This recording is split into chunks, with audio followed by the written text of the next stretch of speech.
Dear friends and my dear students, hope you are doing well. Today in this lecture we'll discuss a little bit about introduction to multivariable calculus, or multivariable calculus, multivariable functions. So that's these lectures are going to be. So first of all, I think we should know what is a multivariable calculus. So this lecture is about introduction to multivariable multivariable calculus. Okay, so a function, I'm going to write here definition, and then after this we will discuss a little bit about how to graph the function of several variables, how to draw the graph of a domain of a function. So that's what we are going to talk about. Okay, a function z equivalent to f of xy is a function of two variable, is a function of two variable. Okay, therefore the domain is a set of all points of x and y, and that is the input points, okay, which we can say input. So the next is the range, the set of all points, and the range is a set of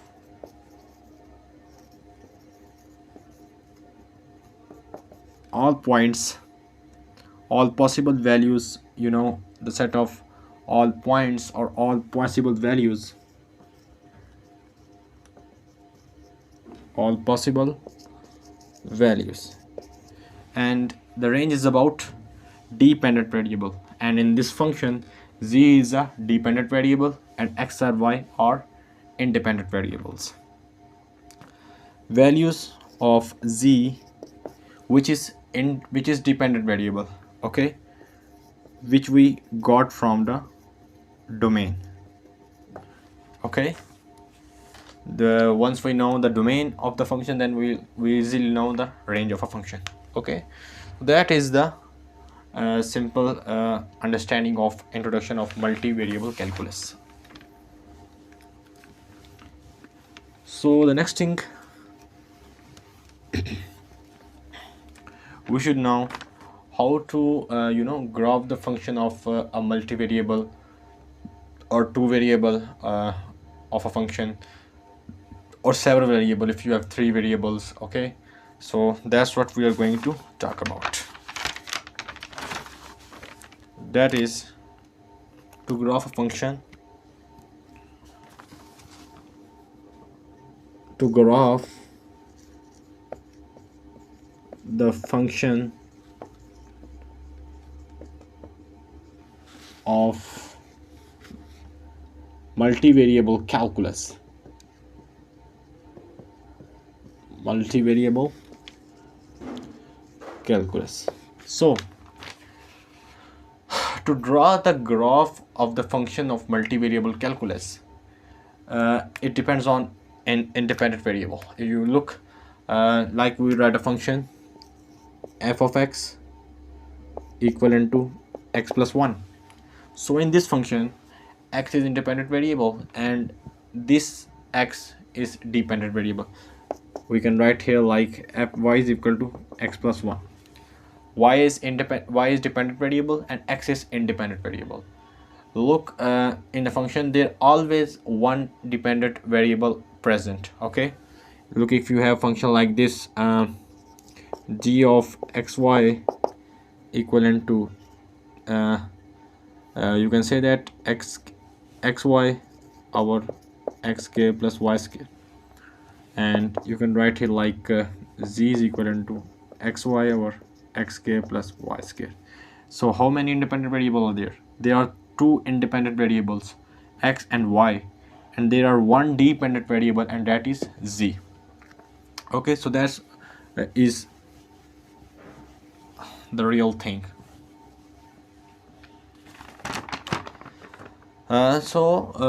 Students, to graph the function of multivariable calculus, the domain or the dimension, we can say, we'll talk about how to draw the graph of the function of the domain. We'll talk about it later. Okay, now we are here to discuss how to graph the function of multivariable calculus, multivariables. Okay, the dimension of the function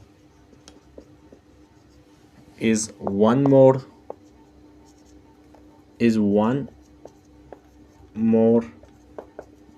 than that of independent variables.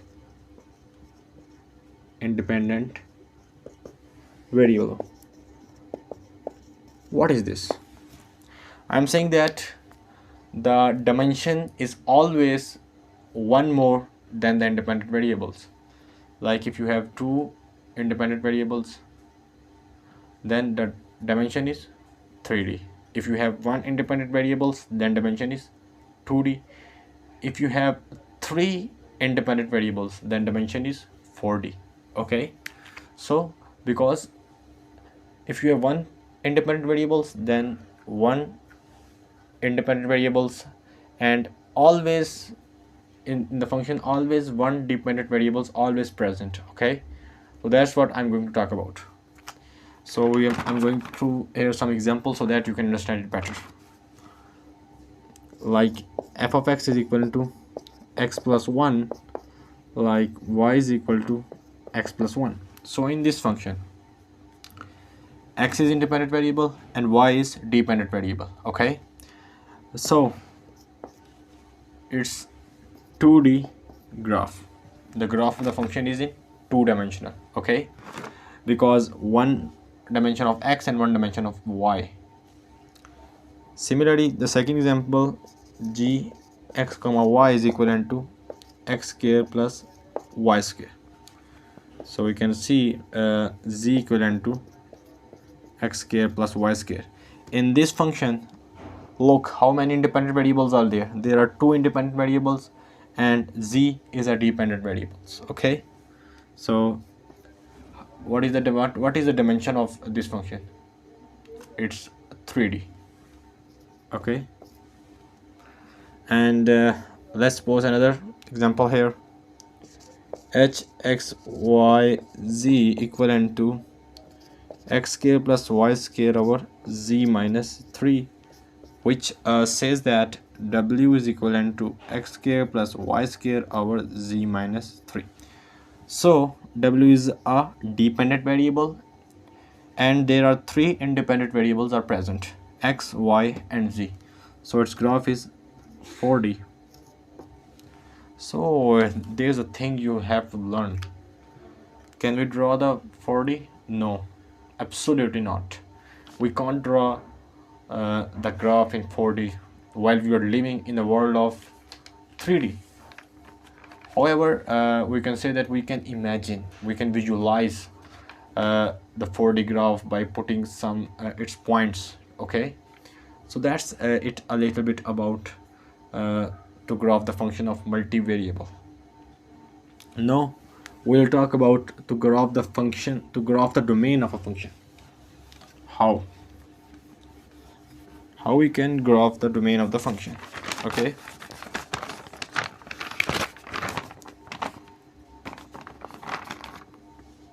to graph the domain of the function, to graph the domain of the function,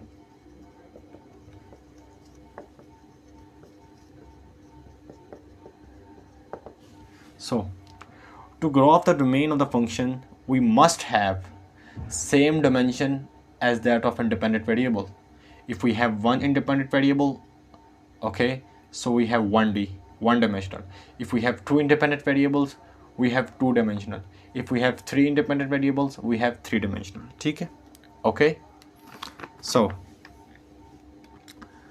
we can say that we must have same dimension as that of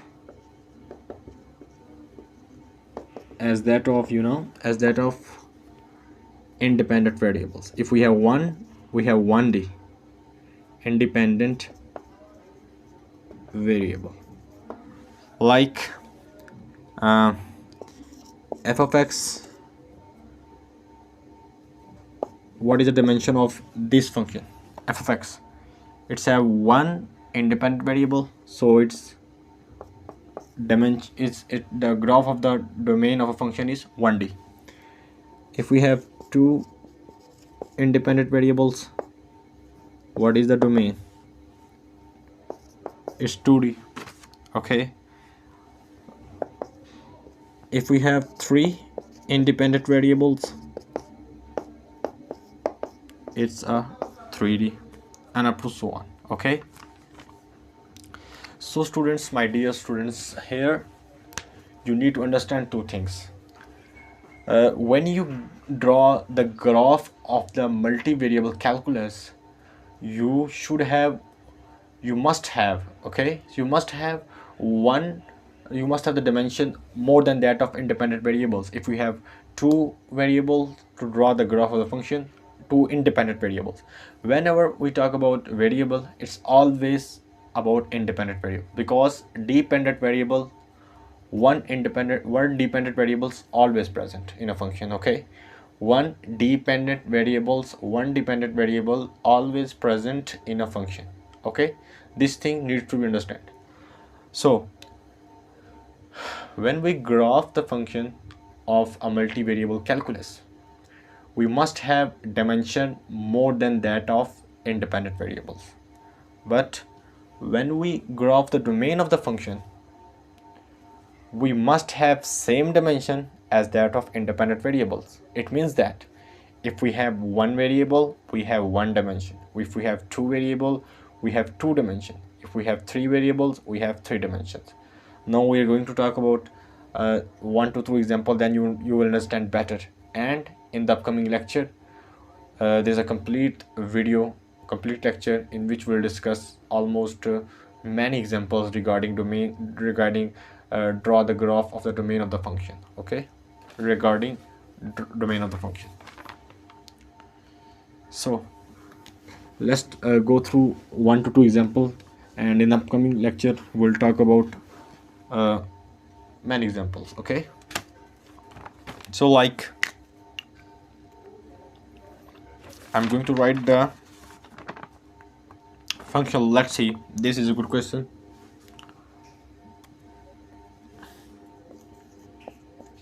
F of xy is equivalent to xy over x minus y. So quick go through what is the graph of this function. Okay, what is the dimension of the graph of the function? Look, it's like this: xy and z xy over x minus y. So what is the graph of this function? What is the dimension of that function? Okay, what is? It's a 3D. Okay, because two dimension of independent variables and one dimension of dependent variables, so it's a 3D graph.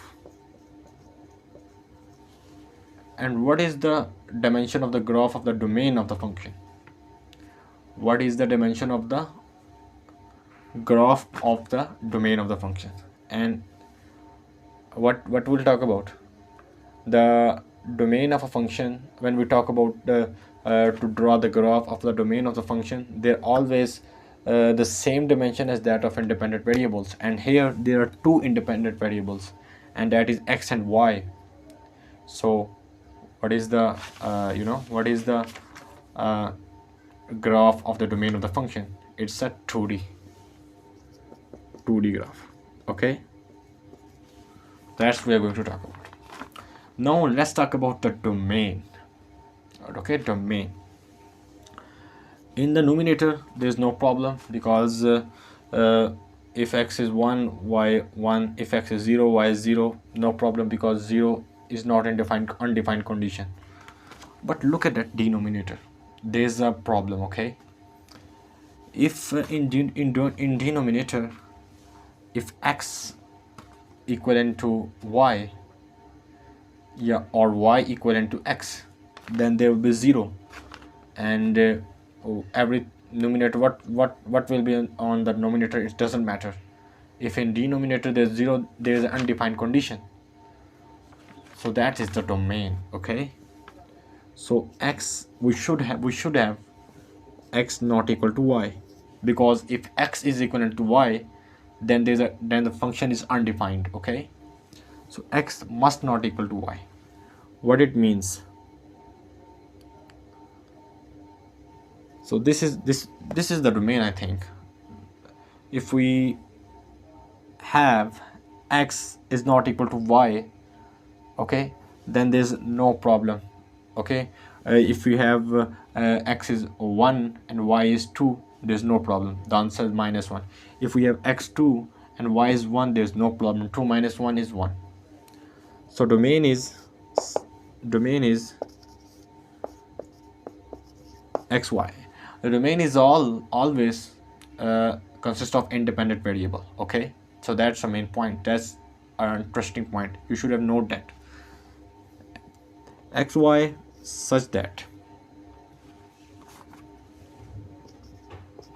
x doesn't equal to y. Okay, so that is the domain of the function, and that is input, we'll talk about before. Okay, input. And what is the range? Range is the output. Look at the domain. Okay, and from the domain we will decide what is the range of the function.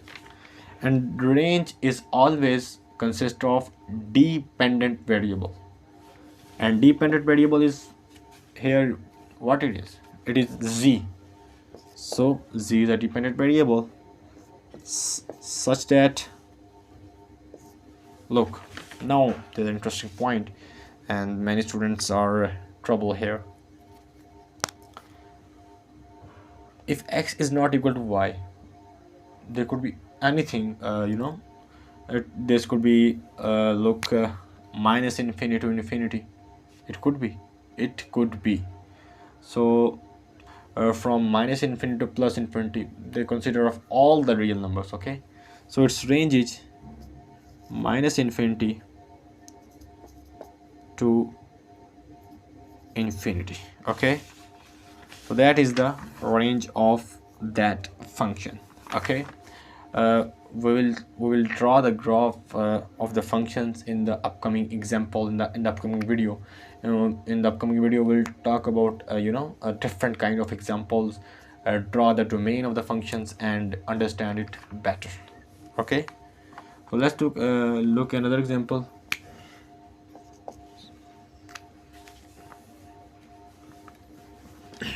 Hope you understand this. If you have any kind of question, kindly ask me in the comment section and I'll answer you. Okay, don't be hesitate.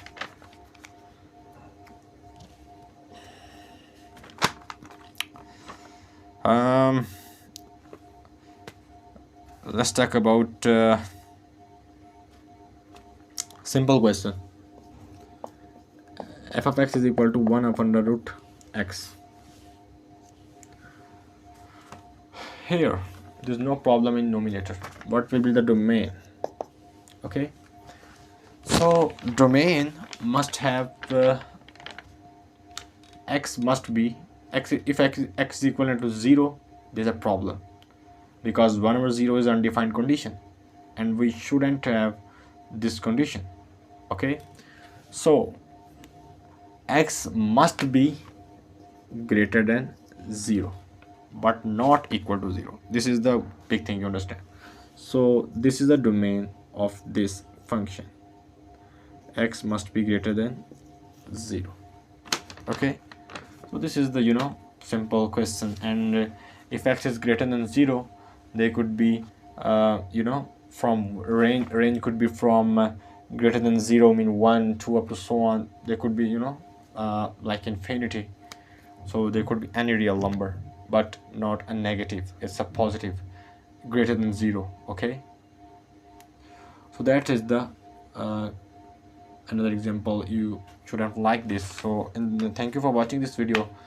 In the upcoming lecture we will talk about different examples regarding to draw the graph of the function of graph of the function of the domain. Okay, so hope you're doing well, hope you like this video. If you like this video, kindly subscribe my channel, and we will meet again. I really appreciate that. Thank you for watching.